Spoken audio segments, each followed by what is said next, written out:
Hi friends, Monday morning. அன்றைக்கி காலையில் டிஃபனுக்கு ராகி சேமியா தான் பண்ணியிருந்தேன். தேங்காய் பூ திருவி போட்டு சீனி வச்சு சாப்பிட்டுக்கிட்டோம். எனக்கு ராகி சேமியானா ரொம்பவே பிடிக்கும். பாப்பாவும் கொஞ்சம் சாப்பிட்டுப்பா. அதனால அப்புறம் மல்லி, அப்புறம் ஓமம், புளி, வத்தல், அப்புறம் 2 தூதுவளை இலை எல்லாம் போட்டு துவையல் அரைச்சிட்டேன். அன்றைக்கி சாப்பாடு, அப்புறம் துவையல், அப்புறம் வெத்து பருப்பு இருக்கு இல்லையா, தக்காளி வெங்காயம் மட்டும் போட்டு வத்தல் கிள்ளி போட்டு வெத்து பருப்பு வச்சிட்டோம். அன்னைக்கு லஞ்சுக்கு இதுதான் எங்களுக்கு சாப்பாடு. 2 நாளுமே பக்ரீத் அப்படின்றதுனால ஃபுல்லாகவே நான்வெஜ் தான் போயிட்டு இருந்துச்சு. ஸோ அன்னைக்கு வாண்டடாகவே ஏதாவது சிம்பிளாக வச்சா போதும் அப்படின்றதுக்காக வெத்து பருப்பு வச்சுருந்தேன். அவருக்கு கொஞ்சம் உடம்பு முடியாமல் இருந்துச்சு. அதனால மல்லி ஓமம் எல்லாம் போட்டு கஷாயம் வச்சேன்.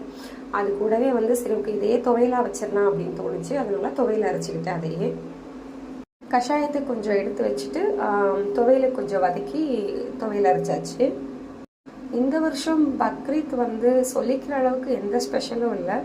ரொம்ப நார்மலான ஒரு டேவாக தான் எனக்கு போச்சு. உங்களுக்கு பக்ரீத் எப்படி போச்சு அப்படின்றத கமெண்ட்டில் சொல்லுங்கள். தேங்க்ஸ் ஃபார் வாட்சிங்.